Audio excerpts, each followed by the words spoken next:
नमस्कार, मैं हूं अर्चना कौशल और आप देख रहे हैं किसान उत्थान कार्यक्रम। आज बात प्रगतिशील किसानों की करेंगे। मुख्यमंत्री मनोहर लाल की ओर से किसानों को सम्मानित करने को लेकर प्रगतिशील किसान सम्मान योजना की शुरुआत की गई। इस योजना का मकसद उन किसानों को सम्मानित करना है जिन्होंने परंपरागत खेती को छोड़कर आधुनिक तरीके से खेती को अपनाया। ऐसा कर किसान न सिर्फ अपनी आमदनी बढ़ा रहे हैं, बल्कि इससे प्राकृतिक संसाधनों का दोहन भी कम हुआ है। इस योजना के तहत चयनित किसानों को कृषि क्षेत्रों में उनके सराहनीय काम के लिए नगद पुरस्कार से सम्मानित किया जाता है। आज प्रदेश में मुख्यमंत्री मनोहर लाल की अपील पर प्रदेश के हजारों किसान परंपरागत खेती को छोड़कर प्राकृतिक खेती को अपना रहे हैं।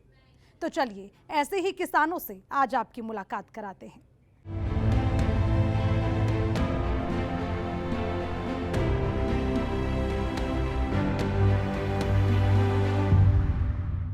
मुख्यमंत्री मनोहर लाल ने किसानों के हित में एक के बाद एक कई कदम उठाए हैं, जिसका लाभ प्रदेश के हजारों लाखों किसानों को मिल रहा है। किसान अब परंपरागत खेती को पीछे छोड़कर आधुनिक खेती पर बल देना शुरू कर चुके हैं, जिसमें छोटे बड़े सभी किसानों को सालाना लाखों रुपए की आमदनी हो रही है। देखिए रिपोर्ट। किसान होगा जब खुशहाल, तभी भारत बनेगा महान। अन्नदाता की खुशहाली को लेकर ऐसी बातें हम सभी सुनते आए हैं, लेकिन देश में किसानों की बदहाली भी किसी से छिपी नहीं रही है। देश का पेट पालने वाला किसान कई बार खुद भूखे पेट सोने को मजबूर होता है। कभी प्रकृति की मार तो कभी बाजार में फसलों का सही भाव नहीं मिलना किसानों के सामने बड़े संकट के रूप में होता है। खेती किसानी घाटे का सौदा कहलाने लगी है, जिससे कई बार अन्नदाता अपने हालात पर आंसू बहाने को मजबूर होते हैं। प्रदेश के मुखिया मनोहर लाल खुद किसान परिवार से आते हैं, लिहाजा उन्होंने किसानों के इस दर्द को महसूस किया है और पिछले 8.5 सालों में कई ऐसी योजनाएं चलाई हैं, जिसका लाभ प्रदेश के किसानों को मिल रहा है। मुख्यमंत्री मनोहर लाल किसानों से आह्वान करते नहीं थक रहे हैं कि परंपरागत खेती को छोड़कर आधुनिक तौर तरीके से खेती किया जाना लाभकारी है। ऐसा कर किसान न सिर्फ अपनी आमदनी बढ़ा सकेंगे, बल्कि प्राकृतिक संसाधन जैसे पानी की भी कम खपत होगी। बहुत योजनाएं हमने बनाई हैं, आगे भी बनाएंगे। समय के हिसाब से योजनाएं बनेंगी, वो सफलता मिलेगी। आपका साथ उसमें चाहिए। अगर हमें बीमारी वाले अनाज से मुक्ति पानी है तो अनाज की क्वालिटी अच्छी चाहिए, क्वांटिटी भी चाहिए, मात्रा भी चाहिए, लेकिन उसकी गुणवत्ता भी चाहिए। तो उसके लिए प्राकृतिक खेती के उपयोग, उसके लिए नेचुरल खेती के उपयोग, ये सारे करने होंगे। और फिर उसकी मार्केटिंग करनी होगी, क्योंकि आज ऑर्गेनिक के लिए तैयार तो बहुत लोग हैं, खरीदार कई बार नहीं होते हैं। उसका अनाज पैदा होने के बाद मंडी में जाने के बाद पता नहीं लगता कि ये प्राकृतिक है कि नहीं है, ये ऑर्गेनिक है कि नहीं है। सब एक जैसा मिलता है। शुरू में 2-3 साल उसकी क्वांटिटी भी कम होती है, मात्रा भी कम होती है। तो इसके लिए भी नए प्रयोग शुरू कर रहे हैं। उसमें सब्सिडी भी दे रहे हैं कि नेचुरल खेती के ऊपर सब्सिडी मिलेगी, थोड़ी मात्रा कम भी हो तो भरपाई सरकार करेगी। लेकिन उस बीमारी में से बाहर निकलना है। पानी की कमी, माइक्रो इरिगेशन, इसके प्रोजेक्ट बनाएंगे। उसके लिए सरकार खूब पैसा खर्च कर रही है।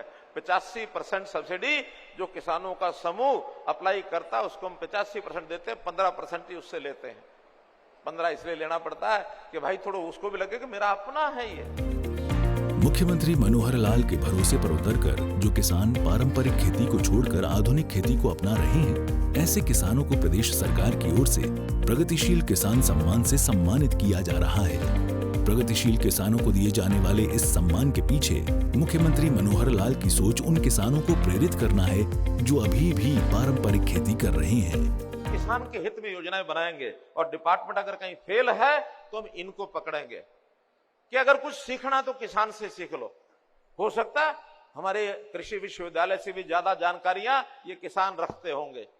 हर एक तरह के रिसर्च में हमारे किसानों को, और उसमें भी हरियाणा में प्रगतिशील किसान बहुत है। मुझे पता है कि आज से 6 साल पहले मैंने एक बार आंकड़ा इकट्ठा कराया था। उस समय 550 किसान ऐसे थे जो प्रगतिशील थे। हमने कहा कि प्रगतिशील किसानों की योजना बनाओ, अपने जैसे 5 किसान और तैयार करो, ये टारगेट दिया था।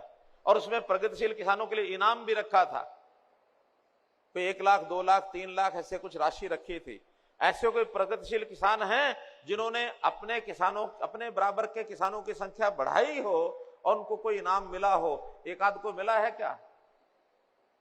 1, 2, 3, 4, 5, 7, 8, 10, अभी 10-15 ही हैं।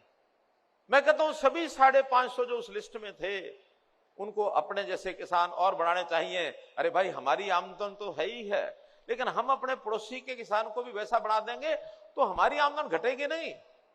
उस प्रकार की खेती वो करना शुरू कर देगा। और प्रगतिशील किसान ऐसे ऐसे हैं हमारे, वो दादलू के, क्या नाम है दादलू वाले रणबीर सिंह, हरबीर सिंह बैठे हैं। हरबीर सिंह नहीं आए। हरबीर सिंह का कहना है कि मैं 1 एकड़ में अपनी खेती में 10 लाख रुपए कमाता हूं एक साल में, 10 लाख रुपए। ऐसे ऐसे और कई किसान हैं 4-4, 5-5 लाख रुपए कमाने वाले। सब्जियों की बुआई करते हैं, ग्रीन हाउस बढ़ाते हैं, सब्जियों का एक्सपोर्ट करते हैं, उन सब्जियों को दिल्ली के होटलों में बेचते हैं। और अच्छी नई प्रकार की सब्जियां, मौसम के अलावा गैर मौसमी फसलें बोना। प्रदेश के मुखिया मनोहर लाल के आह्वान पर चरखी दादरी के किसान ने भी परंपरागत खेती को छोड़कर ऑर्गेनिक खेती को अपनाया और आज यही किसान मनोहर लाल कम लागत पर लाखों रुपयों की कमाई कर रहा है। किसान ने जहां रेतीली जमीन पर खजूर और हल्दी उगाकर साबित कर दिया कि मेहनत और लगन के बूते कुछ भी हासिल किया जा सकता है, वहीं 5 एकड़ में परंपरागत खेती-बाड़ी से हटकर आधुनिक खेती करने लगे। आधुनिक खेती से किसान मनोहर लाल प्रति एकड़ 2 से 2.5 लाख रुपए कमा रहे हैं। किसान मनोहर लाल आधुनिक खेती को बढ़ावा देते हुए दूसरे किसानों के लिए प्रेरणा स्रोत बन गए हैं। बाहर जो सब्जियां करते हैं वो 3 एकड़ में करते हैं और बाकी में गेहूँ सरसों ये लगाते हैं। पैदावार तो ये है जिसमें नेट हाउस में 2 से 2.5 लाख रुपए की पैदावार हो जाती है और बाहर का अलग है सिस्टम। हाँ, प्रति एकड़ 2 से 2.5 लाख रुपए। सरकार से नेट हाउस जब लगाया था तो 65% अनुदान दिया था और जब हमने खजूर लगाए थे 5 एकड़ में तो उसमें 75% अनुदान सरकार ने दिया था। नेट हाउस में तो अभी तोरी है, टमाटर है और 3 तरह की इसमें मिर्च हैं। खेती करने में तो कोई विशेष तरह की परेशानी नहीं होती। इसमें तो नेट हाउस में थोड़ा इन्वायरमेंट का बाहर का और अंदर का फर्क होता है, तो इसमें मक्खी मच्छर और कीट का भी बचाव रहता है बाहर की तुलना में।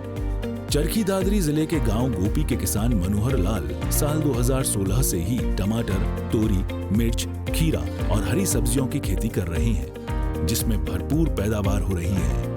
इसके साथ साथ हल्दी की खेती करते हैं, जिसमें भरपूर आमदनी हो जाती है। किसान ने रेतीली जमीन पर करीब 5 एकड़ में खजूर के पेड़ लगाए हैं और जल्द ही इनसे फल मिलने शुरू हो जाएंगे, जिसको देखते हुए कृषि विभाग और कृषि विशेषज्ञ भी दूसरे किसानों से गुजारिश कर रहे हैं कि किसानों को अगर आय को दोगुना करना है तो आधुनिक खेती की ओर आगे बढ़िए और लाखों रुपयों की कमाई कीजिए।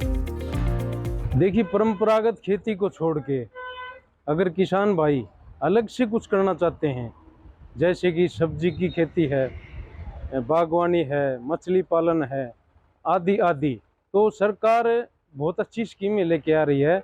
बागवानी करते हैं तो उसमें ड्रिप सिंचाई इरिगेशन है, सब्जी में भी ड्रिप इरिगेशन है, सब मिनी स्प्रिंकलर सेट है, उसमें 80-85% अनुदान देती है। सब्जी के लिए मल्चिंग के लिए अच्छा अनुदान है। और अगर प्याज की खेती करनी होती है तो उसमें ओनियन स्टोरेज के लिए अनुदान मिलता है। मछली पालन में अच्छा अनुदान मिलता है। तो अगर किसान अलग से खेती करना चाहते हैं, परंपरागत खेती को छोड़ के प्राकृतिक खेती पर अच्छा अनुदान दे रही है सरकार और प्रोत्साहित कर रही है किसान को, ताकि जहरीले कीटनाशकों और रासायनिक खादों से पीछा छूट सके। किसानों की आय डबल करने के लिए सरकार प्रयासरत है और किसानों को हर संभव मदद दी जा रही है। सरकार किसानों के लिए नई नई स्कीम लेकर आ रही है। नई स्कीम के माध्यम से किसानों को अनुदान दिया जा रहा है ताकि किसान समर्थ बन सकें। ब्यूरो रिपोर्ट, सूर्या समाचार। तो देखा आपने कैसे मुख्यमंत्री मनोहर लाल लगातार किसानों की आय को दोगुना करने के लिए प्रयासरत हैं। मुख्यमंत्री मनोहर लाल का किसान प्रेम आज प्रदेश में किसी से छुपा नहीं है। इसी की बदौलत आज प्रदेश का किसान आधुनिक खेती को अपनाता हुआ लाखों की कमाई कर रहा है और मनोहर सरकार के तमाम प्रयासों से किसान खुशहाल हो रहा है। तो चलिए दीजिए इजाजत। फिर मुलाकात होगी। तब तक के लिए नमस्कार।